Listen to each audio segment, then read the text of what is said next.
Caras vemos, pero desórdenes psiquiátricos no sabemos. Detrás de un pulcro bigote y un traje refinado, a veces la criminalidad se asoma y se da un buen festín. Hamilton Fish, conocido como Albert o el hombre gris, es el sueño de todo especialista de salud mental y fue la peor pesadilla de la población estadounidense.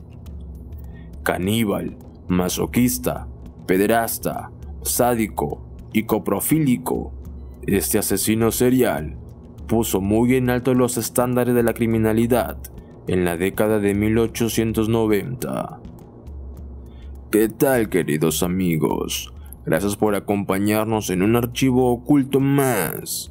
Como han escuchado, esta premisa describe a un sujeto sumamente enfermo que generó repulsión en todo un país y para cualquiera que sepa su historia. Tomen sus precauciones, porque algunos hechos les podría parecer increíbles de cometer y hasta generarles repulsión.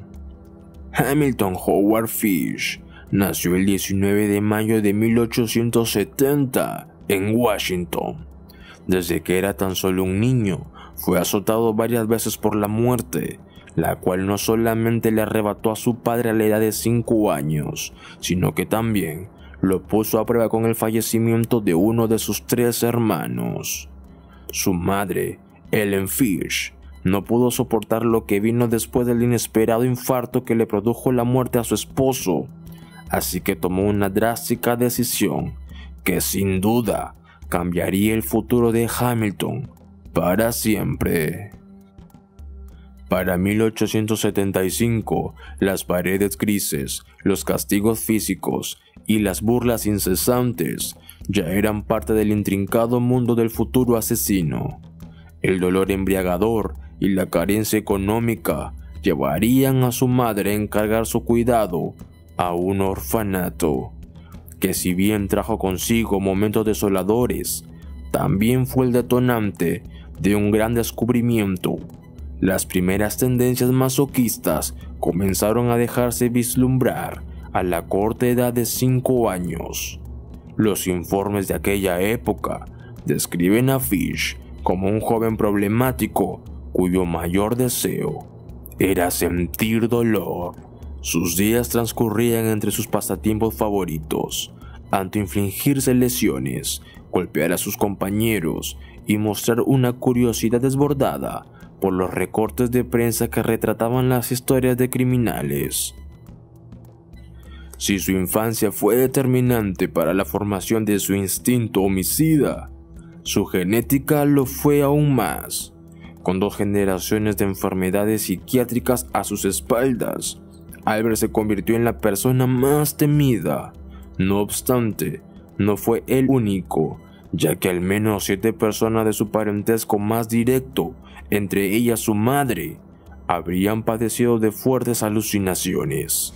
Su paso por el orfanato no duró mucho, y en 1879, con 9 años, ya se encontraba de nuevo junto a su progenitora.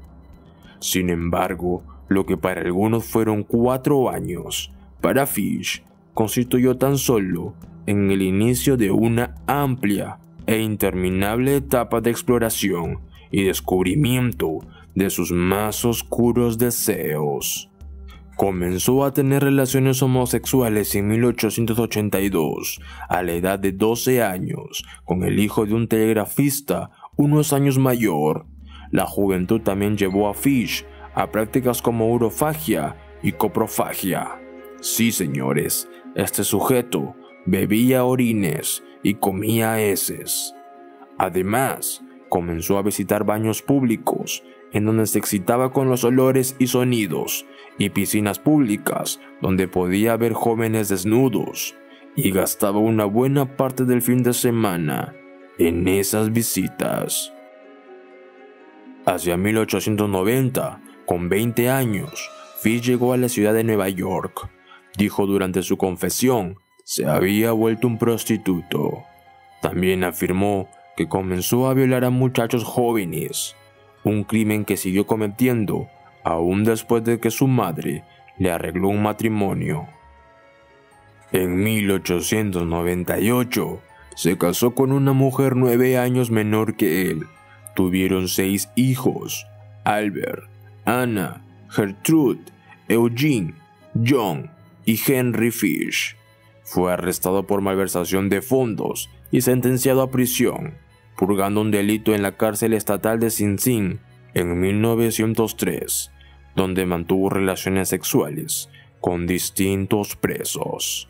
Desde 1898 trabajó como pintor de brocha gorda en casas particulares y afirmó que aprovechó para cometer abuso sexual con al menos 100 niños varones, generalmente menores de 6 años de edad.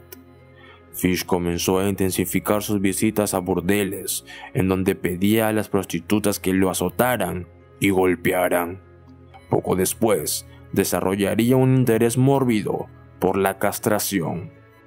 En 1910, durante una relación con un hombre con una discapacidad mental, Fish procuró castrarlo después de atarlo. El hombre gritó tanto que Fish asustó y huyó del lugar. En enero de 1917, su esposa lo abandonó por John Straube, un albañil que trabajó para la familia Fish. Seguido a este rechazo, Fish comenzó a escuchar voces. Por ejemplo, en una ocasión, se envolvió en una alfombra, aduciendo que seguía las instrucciones de Juan el Apóstol. Fish cometió lo que pudo ser su primer ataque a un joven con discapacidad mental llamado Thomas Beden en Wilmington en 1910, y tiempo después, en 1919, en Georgetown, acuchilló a un niño también con discapacidad mental. El 11 de julio de 1924, Fish encontró a Beatrice Kill, una niña de 8 años de edad, jugando sola delante de la granja de sus padres en State Island. Le ofreció dinero para que lo acompañara y le ayudase a buscar ruibarbo en los campos vecinos. La niña estaba a punto de abandonar la granja cuando su madre ahuyentó a Fish. Fish alejó, pero regresó después al granero de la familia Kiel, donde trató de dormir por la noche para ser descubierto antes por Hans Kiel, quien le dijo que se fuera. El 25 de mayo de 1928, Edward Budd colocó un anuncio clasificado en la edición dominical del diario New York World que decía: hombre joven de 18 años desea posicionarse en el país. Edward Budd y su dirección. El 28 de mayo, 3 días después, Fish, entonces con 58 años de edad, visitó a la familia Budd en Manhattan, New York. Bajo el pretexto de contratar a Edward, se presentó a sí mismo como Frank Howard, un granjero de Farmingdale, Nueva York. Al llegar, Fish conoció a la joven hermana de Budd, Grace, que contaba con 10 años de edad. Fish prometió contratar a Budd y le dijo que vendría por él al cabo de algunos días. En su segunda visita, accedió a contratar a Budd y entonces convenció a sus padres, Delia Flanagan y Albert Budd, de dejar que Grace, la niña menor, le acompañase a una fiesta de cumpleaños aquella tarde en la casa de su hermana. Aquellos padres accedieron. Fish alejó aquel día con Grace para jamás regresar. La policía arrestó a Charles Edward Pope el 5 de septiembre de 1930 como sospechoso del rapto. Pope tenía 62 años de edad y era superintendente de unos apartamentos. Se parecía físicamente a Fish y fue acusado por su alienada esposa. Charles pasó 108 días en prisión. Entre su arresto y juicio, verificado el 22 de diciembre de 1930. 6 años después, en noviembre de 1934, una carta anónima fue enviada a los padres de la niña, lo que condujo a la policía hacia Albert Fish. El mensaje es sumamente asqueroso.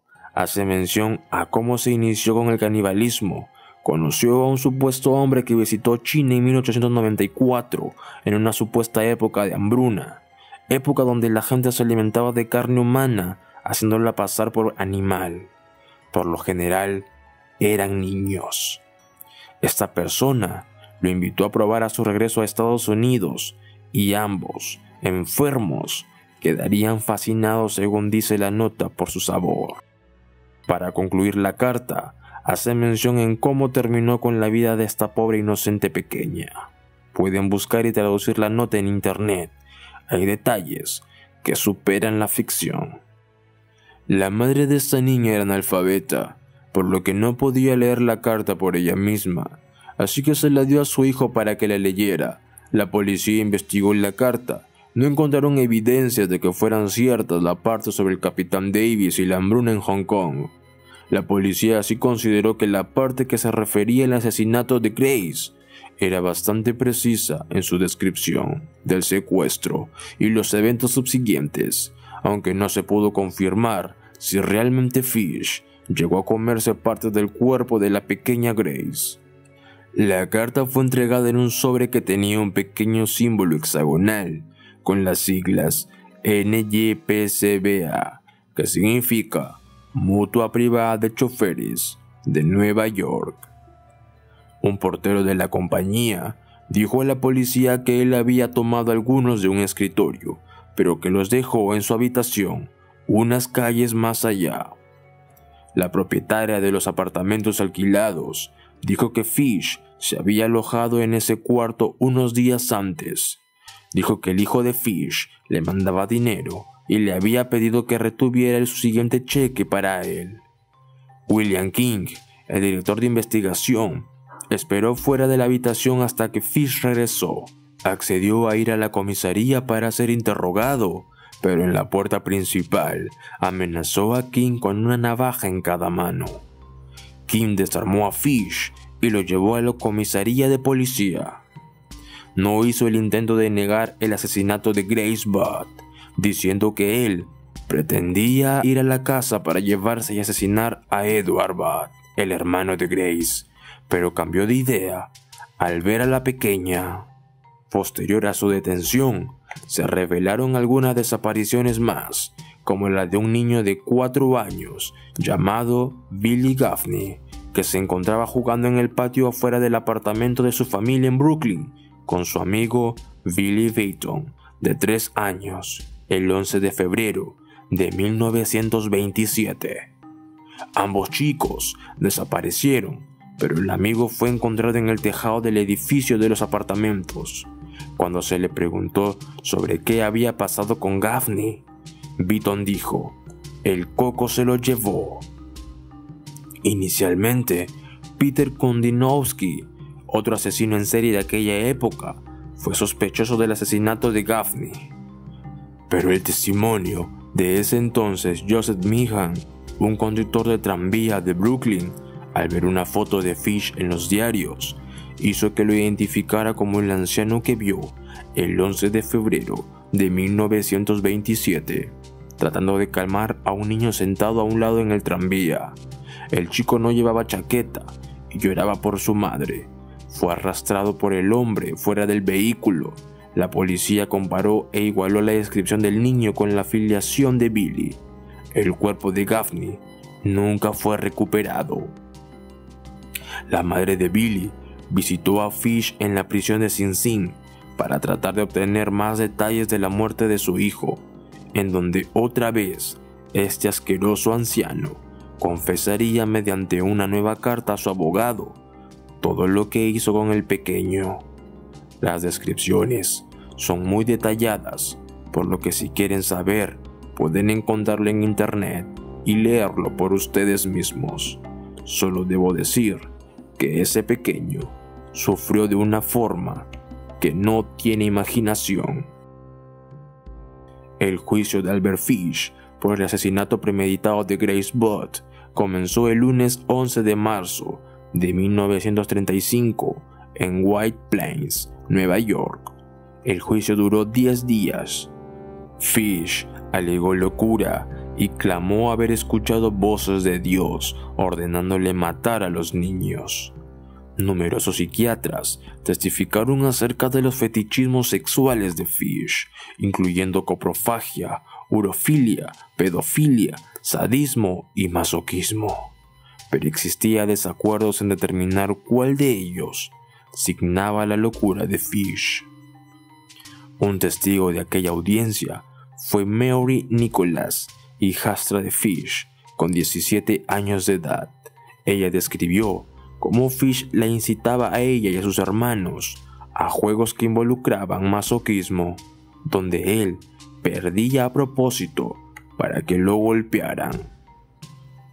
Días después, fue encontrado culpable por la justicia y condenado a morir en la silla eléctrica, que más que un castigo ejemplar, fue visto por él como una placentera recompensa.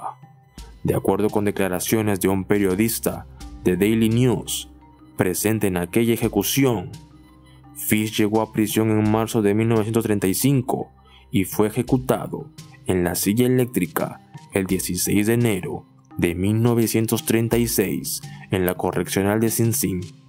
Entró a la cámara de ejecución a las 11:06. Sus ojos llorosos destellaron de alegría ante la idea de ser sometido a un calor mucho más intenso comparado con el que usualmente se quemaba para satisfacer su lujuria. Preguntó si estaría consciente en el momento de su muerte. Dijo que era el único placer que le faltaba probar: su propia muerte, el delicioso dolor de morir, escribió el reportero. 3 minutos después de la descarga eléctrica, certificó su muerte. Aquel fue su último escalofrío. Al encontrar este caso y empezar a leer lo ocurrido en aquella época, no puedo describir lo que sentí en aquel momento, imaginándome haber sido alguna víctima o familiar. Lo repulsivo de los crímenes no tiene imaginación y, por lo visto, tampoco límites. Imaginen que estos fueron solo algunos casos por lo que sentenciaron a este abominable anciano. Sin embargo, queda en la imaginación que otras cosas horrorosas les pudo haber hecho a otras víctimas. Hasta aquí con el video de hoy, amigos. Dejen su like y suscríbanse si les interesa este tipo de contenido. Yo me despido con un abrazo a la distancia. Hasta otro Archivo Oculto.